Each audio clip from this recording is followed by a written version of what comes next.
Napanood niyo po ba yung video ng isang Super Grandmaster na umiyak dahil po natalo po siya sa winning position noong nakaraang World Blitz Chess Championship?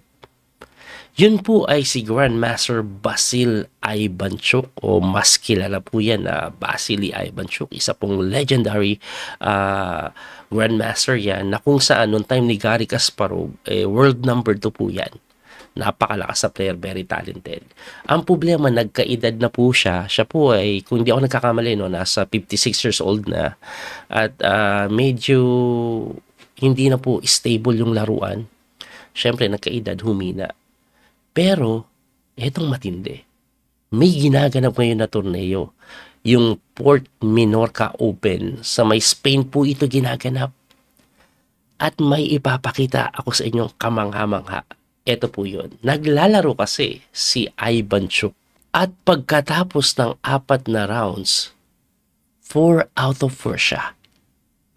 At ito yung matindi. Tingnan niyo po Round number 1, ipapakita ko po yung kanyang accuracy. Okay? So round number 1 po, ito po. Tingnan niyo po yung accuracy niya. Ipapakita natin 98.3%. Of course, panalo siya. Round number 2, 96.1%. Round number 3, 98.9%. At round number 4, 95.2%. Sobrang taas ng kanyang accuracy, mga sir. At ngayon, round number 5, kalaban niya po, walang iba. Ang seeded number 1 ng torneo, walang iba kundi si Grandmaster Nihal Sarin. Siya po ay kasabayan ni Pragnananda, ni Gukesh, nila Arjun. Yun nga lang, ang naging specialty kasi ito ni Nihal talaga is yung speed chess. Nakikipagsabay niya kila Hikaru at Magnus nagcha-champion sa Title Tuesday. Pero, syempre, mataas din yung rating and almost 2,700. So, magkalaban po sila, pareho silang perfect score at grabe. Magugulat kayo sa accuracy ng laban. Pero ipakita natin yung laro, no? Simulan na po natin. Puti po si Nihal Sarin.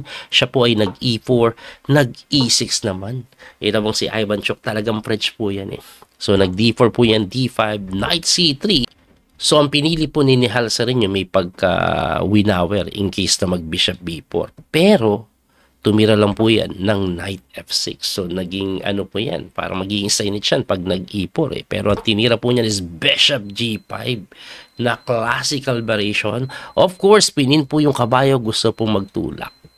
Ang ginawa naman po ni Ivanchuk, kinapture po niya. So, naging burn variation. Pinalit lang, no? Kinapture po yan. And then, Bishop E7.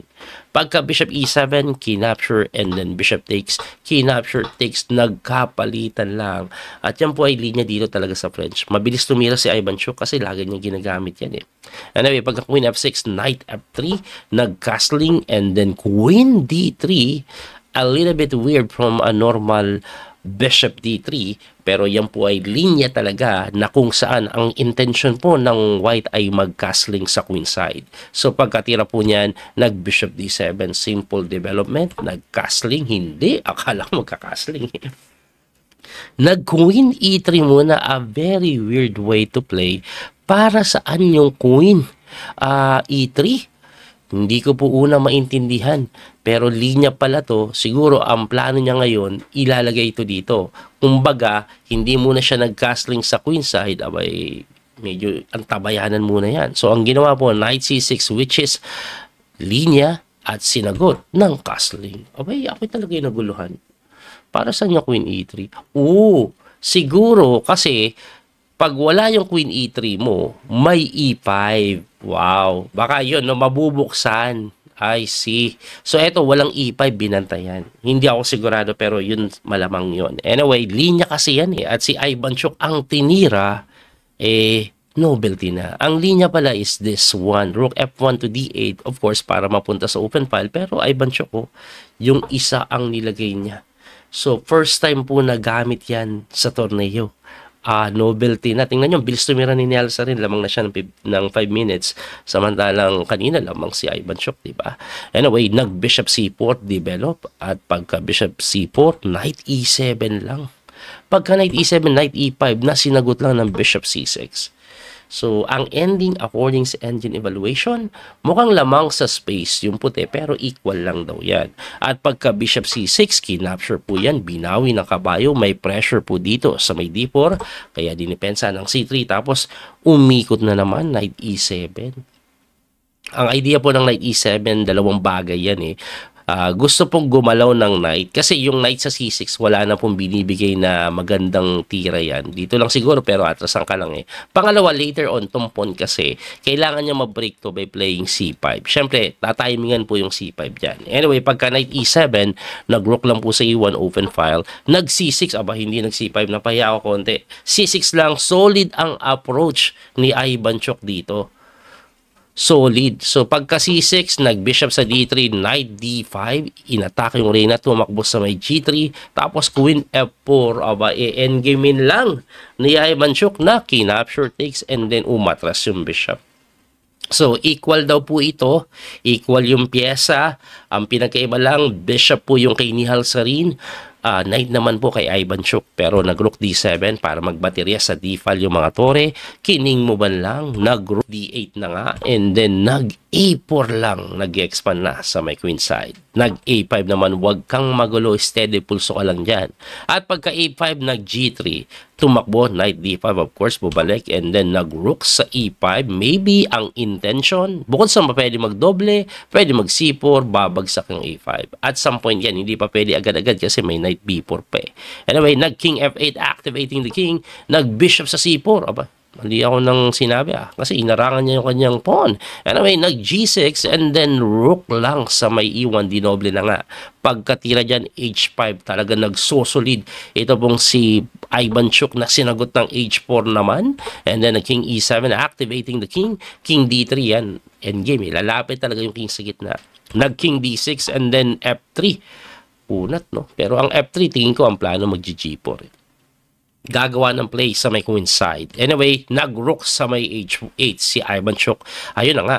Kasi mag-G4 para pagka takes, malibre to. Kaya hindi pwede may tulak. Kaya abandon ang plano, kinain na lang po yung kabayo, binawi po yan ng pawn, and then nag-C4. Sabi siguro ni Nahil, ayoko dyan sa king side. Dito na ako sa queen side kasi nandito naman yung king natin. Ang mangyayari pa pag tinex mo, medyo mawi-weaken yung A5. Pero kinapture pa rin yan. Takes and then rook C7 check. Tumakbo lang po dun sa may D3 para hindi po makapasok. No, kasi pwedeng pumunta sana dito kaso papasukin ka naman So, pre-event yan, ang ginawa, B6 para depensahan na po yung pawn and then rook lang sa may B5, hitting the pawn on B6 na dinepensahan by playing rook C6 lang. Tumira naman po ng rook lang sa may E4. Well, para saan yung rook E4 na yan? I think talagang gustong itira to at some point. No? Yun yung aking palagay. Anyway, nag-rook B8, ayun na nga, at bumalik. Hindi ko maintindihan tuloy bigla. Bumalik eh. Kala ko gagano na yun eh. Pero, para saan kaya yun? I'm not sure, pero yung time nila 8 minutes na lang. At mukhang equal pa rin naman sa mga pinagagawa ngayon ni Nihal Sarin. Medyo defensive naman po kasi ito po. So, ang ginawa po niyan, kaya po siya napilitan bumalik, ganire. Kasi dinipensahan na po yung pawn. So, ibig sabihin itong tore, malaya na po makakagalaw, papasok. Kaya binantayan. So, pagkabantay, nag-King E7 lang si Ivanchuk na tinirahan na ng G4, ayun. G4 pa rin. Kinapture takes and then nag-rook lang sa may D8 hitting the pawn on D4. So, eto ngayon ang nangyayari. May weakness dito si Ivanchuk pero may weakness din na D4 na kailangan suportahan kasi pwede siyang maatake. Kaya siguro yung rook E4 yun yung tema kanina niya para mabantayan agad. Kaso, na-realize siguro niya kung doon lang siya hanggang depensa, wala mangyayari.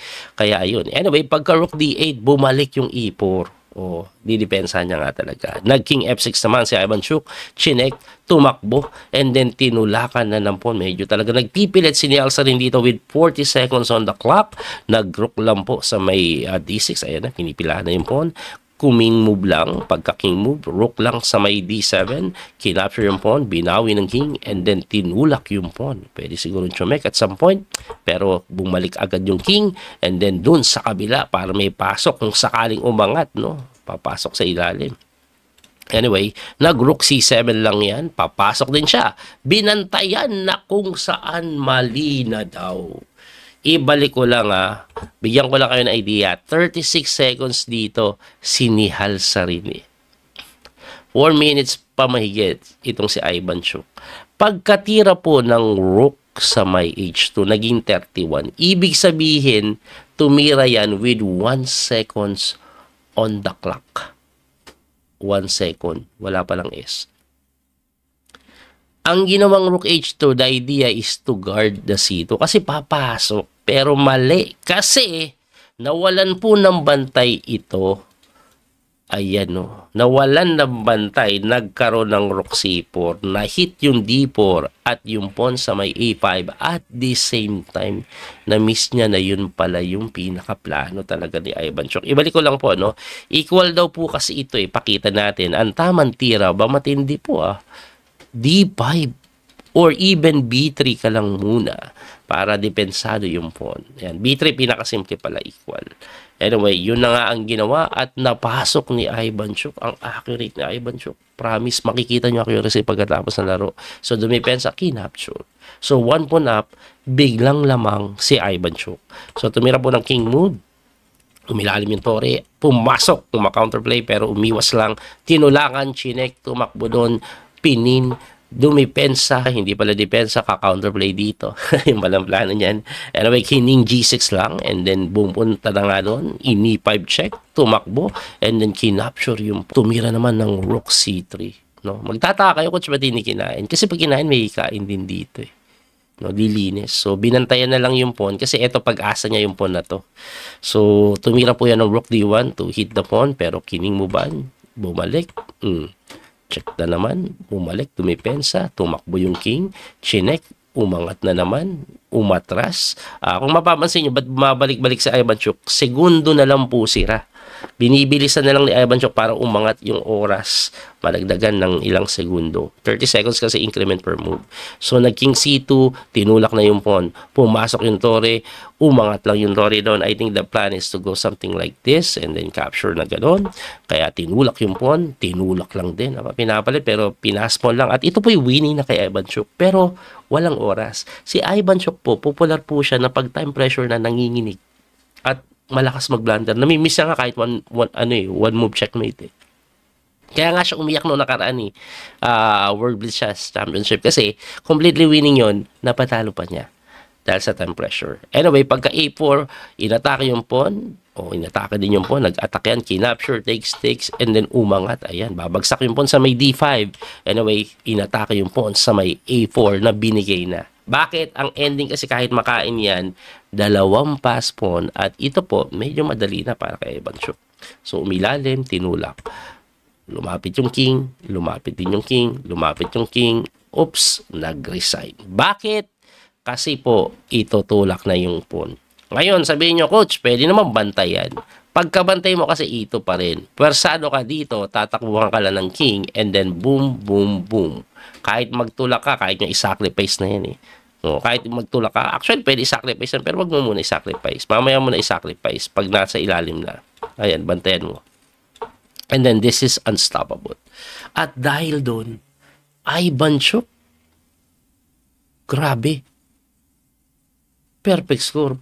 5 out of 5. At ito ba't hindi? Ipakita po natin yung accuracy nito. I-refresh ko lang para makita nyo accuracy. Ito po yung kanyang accuracy. 97.2%.